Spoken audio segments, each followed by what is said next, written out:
Hi everybody, and welcome back to my studio. Today, I'm going to teach you how to draw a caterpillar.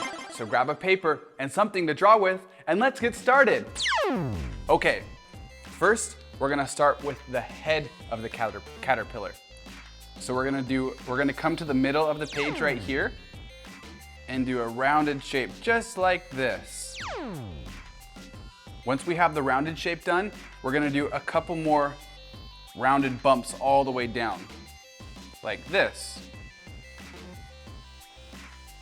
And then have one coming out this way and out right there. Perfect. Next, we're gonna come to this end right here and we're gonna do a few more bumps all the way down to close off the tail. So let's do one there and all the way down, like that. Perfect.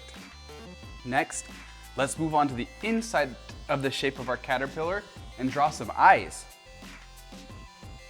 We'll do a big circle right there. Another one right there. And then we'll fill in the pupils. I like to put the pupils looking to the side. It makes my character look a little bit more alive.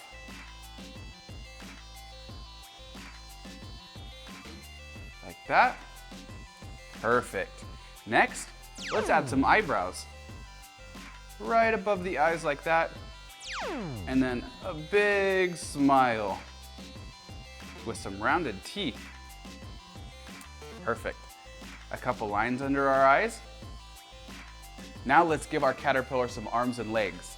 Let's start down here and put a leg and arm on each of these bumps. Let's go on the inside of the shape and do another arm and leg, like that. Perfect. Let's go back to the top of our head of our caterpillar and draw the antennas coming out like this. 1 and 2. Now to finish off our caterpillar, we're going to give some little details. Maybe a couple hairs on the back, some circles and dots inside for texture, and a few little lines. And there we have a caterpillar character. Yeah! You did a really good job following along with me. Come back and we'll draw more soon. Bye! If you haven't yet, please support me by subscribing to my channel. Also, visit YayBubbaDraws.com and sign up for my newsletter. There, you will be able to download free coloring books, hear about awesome art challenges, and win prizes. See you next time. Bye!